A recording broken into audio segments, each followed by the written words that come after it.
मानोन्नति विशतु पापमपा करोतु। दसों दिशाओं में मान सम्मान यश को बढ़ाता है सत्संग। मानोन्नति विशतु पापमपा करोतु। लक्ष्मी तनोति वितनोचित दिक्षुकी। और सत्संग देखिए लक्ष्मी भी प्रदान करता है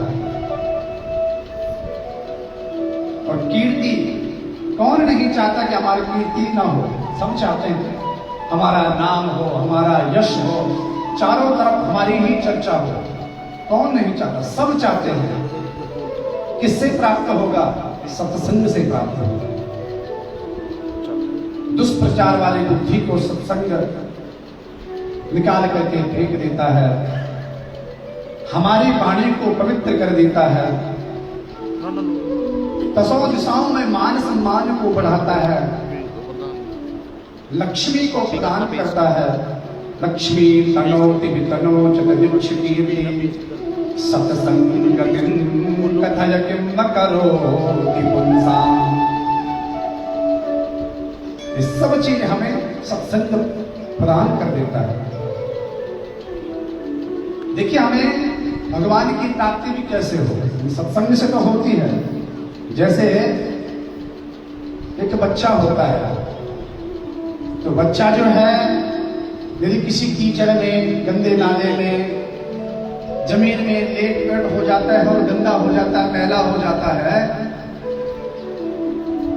तो अपने पिता के पास जब जाता है तो पिता उसे लेने से इनकार कर देता है। बोले बेटा दूर दूर दूर दूर, मेरे नजदीक मत आना, मेरे नजदीक मत आना। और यदि माँ उस बच्चे को देखेगी तो 100 काम छोड़ करके सबसे पहले उस बच्चे को अपनाएगी और जाकर के सुंदर उसका स्नान कराएगी, सुंदर उस पर टीका चंदन लगाएगी, सुंदर उसका वस्त्र आभूषण पहनाएगी। और जैसे ही बच्चा कमरे से बाहर आएगा तो पिता भी उस बच्चे को लेने के लिए राजी हो जाता, बोला आ जा मेरा बेटा, गोद में बैठ जा। तो हम वो बच्चा कौन है? जो बच्चे हम आप सब हैं। हम इस संसार में इस माया रूपी कीचड़ में लपेट हो रखे हैं। पर जब हम भगवान की प्राप्ति करने के लिए जाते हैं तो भगवान कहते हैं दूर दूर दूर, क्योंकि तुम अभी माया में लिप्त हो। और जब हम भक्ति करते हैं, सत्संग करते हैं, तो भक्ति रूपी सत्संग में भक्ति मैया हमें पवित्र कर देती है, तो स्वच्छ कर देती है। तब परमपिता परमात्मा हमें जो है स्वीकार करते हैं। ये शास्त्र की सिद्धांत है। सत्संगतिं कथय किं न करोति पुंसाम्। सत्संग हमें हर प्रकार की जो है सुख प्रदान करता है। देखिए एक बार 2 भाई थे ना, ध्यान से सुनना। एक का नाम था धर्मवीर और एक का नाम था कर्मवीर। तो धर्मवीर तो बड़ा धर्मात्मा था, धर्म रुचि में अपना काम बड़े स्पष्टता से करता था। धर्म करना, पूजा पाठ करना, संतों में श्रद्धा रखना, ब्राह्मणों में श्रद्धा रखना, बड़ों को मानना, ये सब चीज जो है धर्मवीर के अंदर ये सारे गुण थे। लेकिन कर्मवीर जो है धर्म को नहीं मानता, वो केवल कर्म को ही मानता था। वो समझता था कि केवल कर्म ही करना है और कर्म से ही व्यक्ति को अच्छा या बुरा मिलना है। ये कर्मवीर का काम था। केवल और केवल वर्तमान समय में वो चलता था। वर्तमान समय ही सब कुछ है। ना तो किसी में श्रद्धा रखना, ना किसी में भक्ति रखना, और केवल कर्म पर ही विशेष उसका लगाव था। तो एक दिन जो है धर्मवीर संत महात्माओं के पास गया और बोले महाराज आपने एक दिन हमारे घर चलना है और हमारे घर को जो है पवित्र करना है। क्योंकि धर्म भी धर्म में रुचि रखता था। तो संत महात्मा ने धर्मवीर को कहा, बोले ठीक है हम तुम्हारे घर चलेंगे। पर धर्मवीर ने कहा, बोले महाराज चलना तो अवश्य है आपने, पर एक शर्त है। बोले क्या? बोले मेरा भाई एक कर्मवीर है घर में, वो संतों में श्रद्धा नहीं रखता है, भगवान में भजन पूजा पाठ ये कुछ नहीं करता है, और जिसको भी देखता है हमारा मुंह फेर लेता है। पर आप हमारे घर चल रहे हो, कहीं ऐसा ना हो कि वो आपको कुछ उल्टा सीधा कह दे, इसलिए मैं पहले ही आपको सजग कर रहा हूं, हमारी बात का बुरा मत मानना, आपने हमारे घर चलना है। और यदि वो कुछ कहे तो आपने बुरा नहीं मानना। संत महात्माओं ने कहा, बोले ठीक है हमारा तो काम है संसार में भ्रमण करना, तो आपके घर भी चलेंगे। तो संत महात्मा वहां पर आए।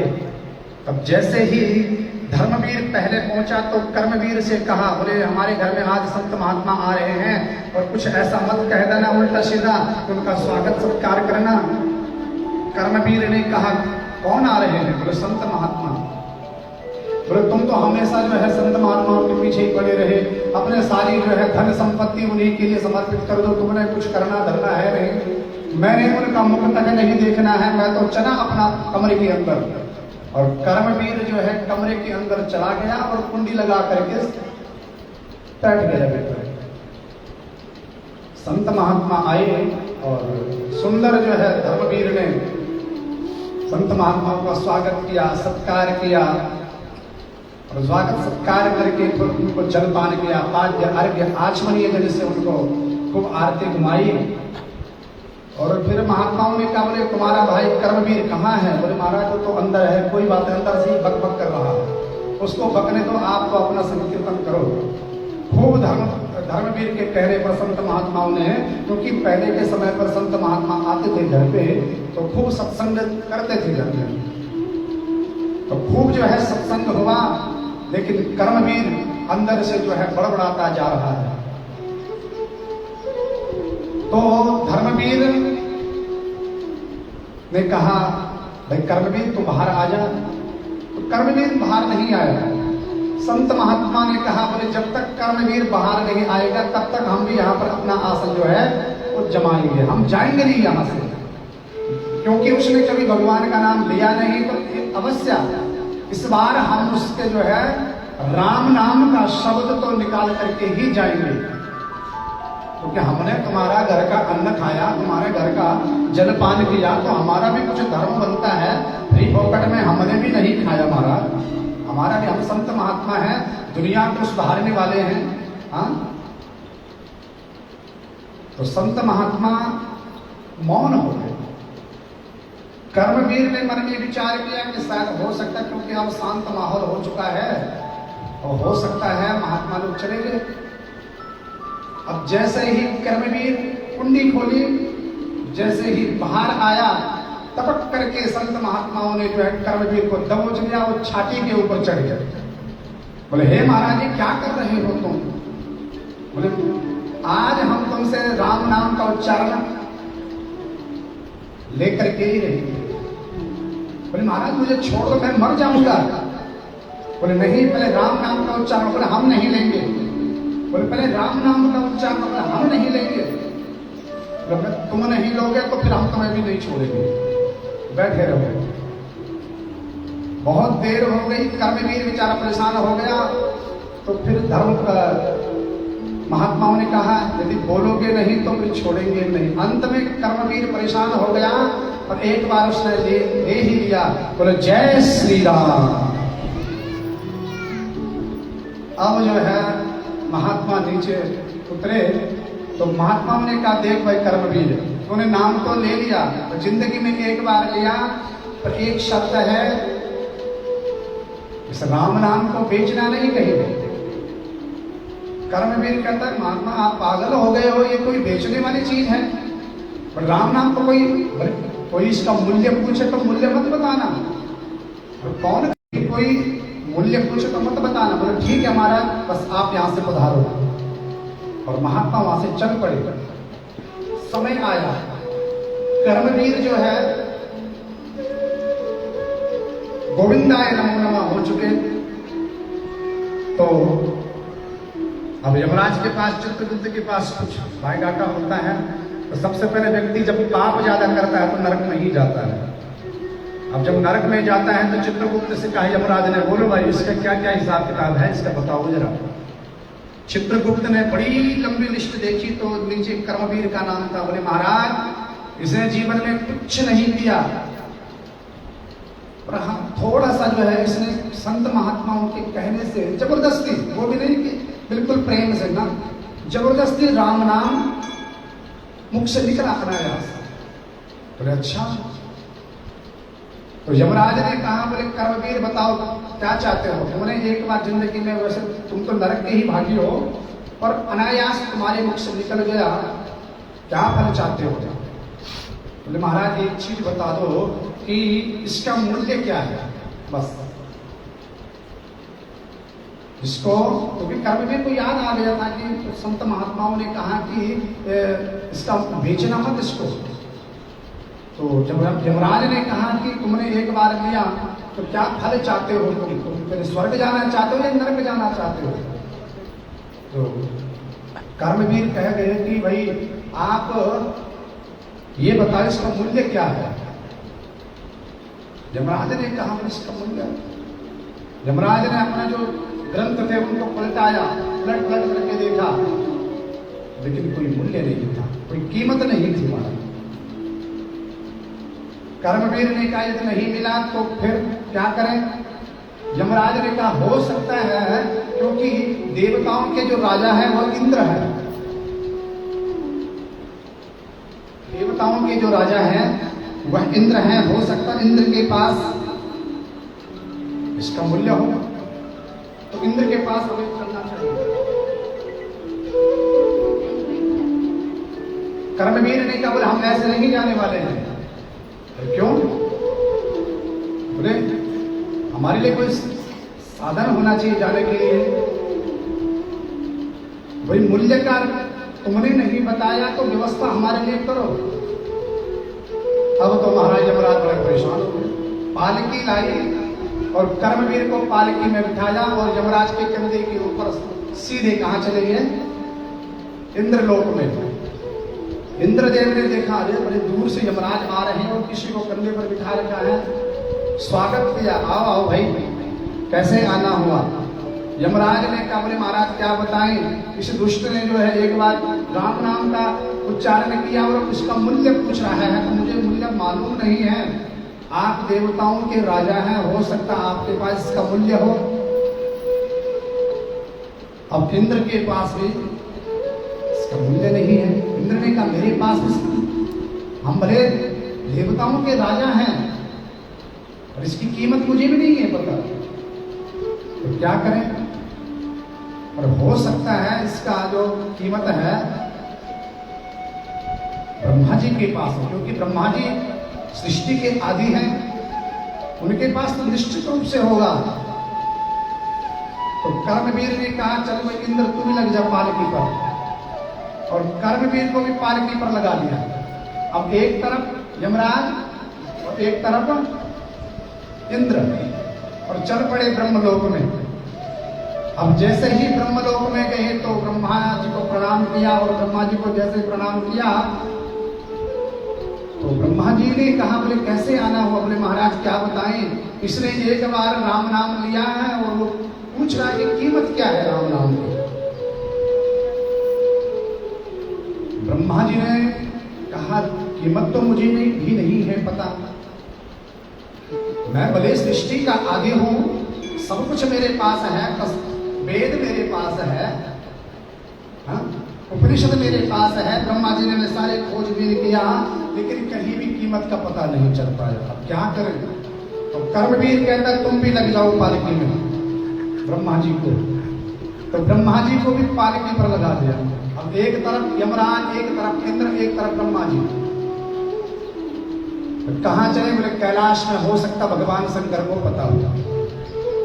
अब जैसे ही भगवान शंकर के पास कैलाश में गए, भगवान देवादिदेव महादेव ने देखा, बड़े दूर से भाई 3 लोग पालकी लेकर के, बोल हो सकता कोई दिव्य पुरुष आ रहा हो पालकी में।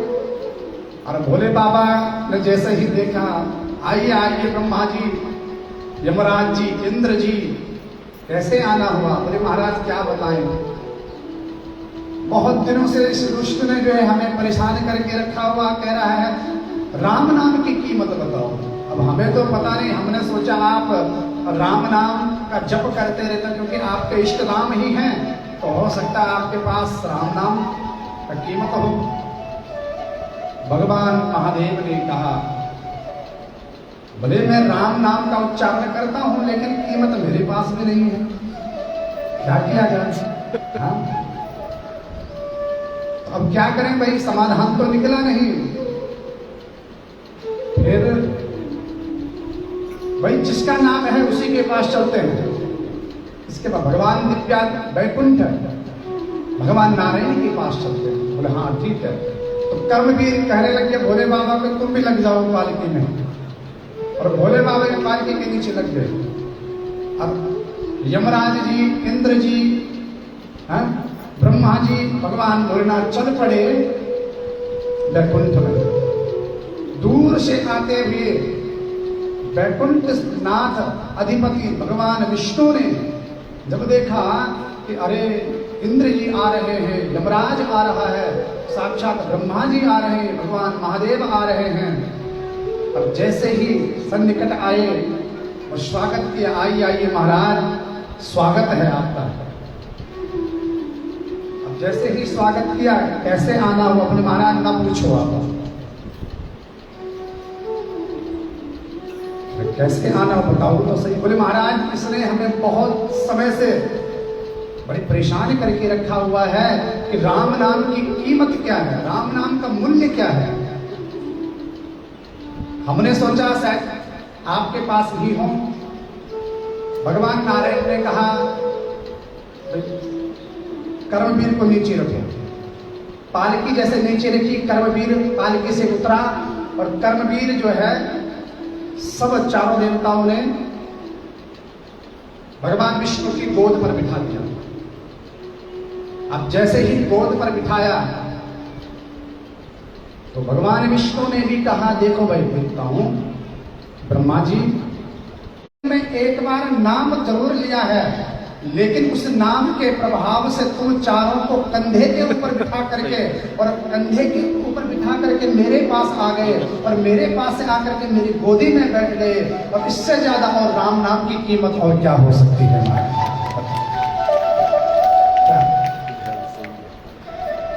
क्योंकि जीवन में व्यक्ति एक बार राम नाम का उच्चारण लेता है तो संसार में वो भवसागर से पार तर जाता है।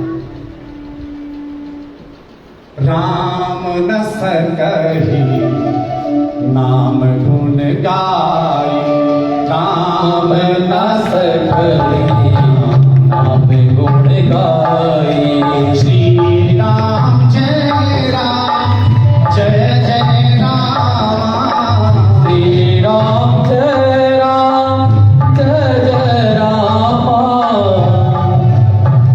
श्री राम जय राम जय जय राम, श्री राम जय राम जय जय राम, श्री राम जय राम जय जय राम, श्री राम जय राम जय जय राम, श्री राम जय राम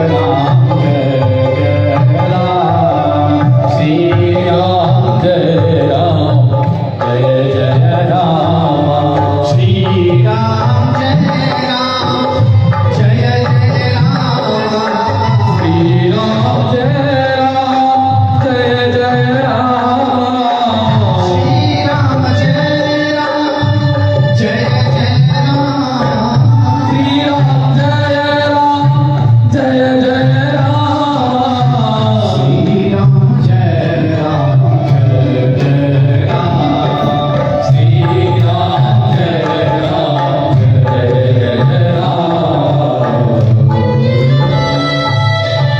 बोलो सीताराम चंद्र भगवान